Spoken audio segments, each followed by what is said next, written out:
Now you don't see it.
And now you do.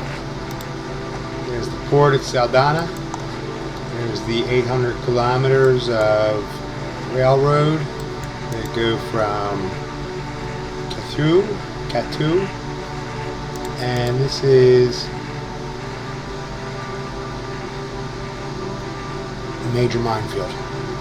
Not a military minefield, or minefield. Iron ore. Biggest one in South Africa.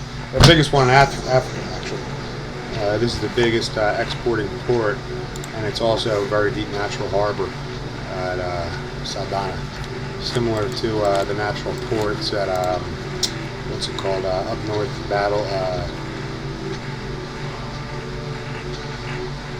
Tobruk in Libya. They're very deep natural ports, protected by the land. That's what a natural port is. It's a natural, it's almost like a bay, an inlet that's surrounded by land with an inlet, and not a bay. And that is a natural port. It's protected from major storms out in the ocean. The waves get really freaking big, and weather is a major factor on the open ocean, as opposed to has that land breaker there, and it creates a less turbulent environment for ships at dock. That's what a natural port's significance is, to my knowledge. That's just me speaking with common sense, not really any informed insight. Oh, I learned how to do more data manipulation of my .x files, so I'm able to manipulate the actual images inside the mesh rather than just being able to scale it through the gain files. I can actually go into the DirectX file now and manipulate each individual mesh to resize images, pull them different directions, really hone in on the detail as far as the scaling goes, which is nice because it makes for a cleaner map. This is all fucked up right now because I have to have Paris. I changed all the Vichy shit around so I don't inherit the French army upon their defeat in World War II any longer. Vichy gets the bulk of the French military forces now because I reworked the entire Vichy chain of events. Because I got sick and tired of fucking inheriting pockets of military units throughout the entire world. In real life, yeah, it makes for a benefit to a degree to inherit that military prowess upon the defeat of a nation. But in reality, a lot of the military units were allowed to remain under Vichy control.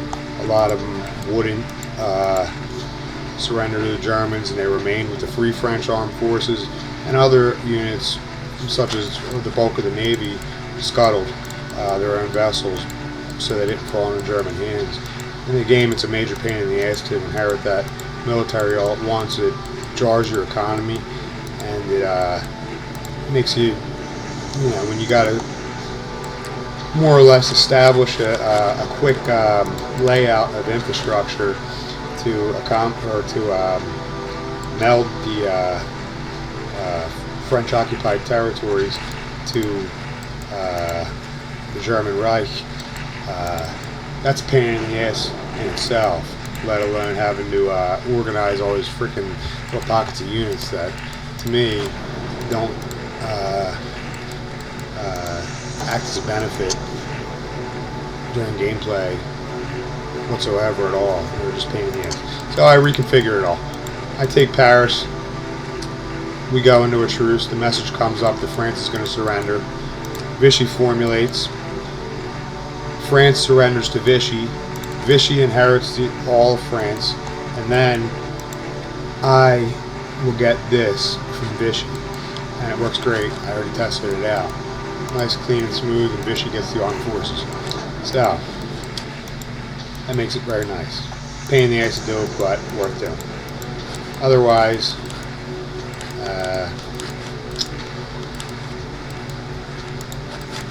I'm going to do a couple more things for today.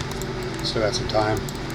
It's only 1:30 in the afternoon, so I'm going to call this a video and get back to it.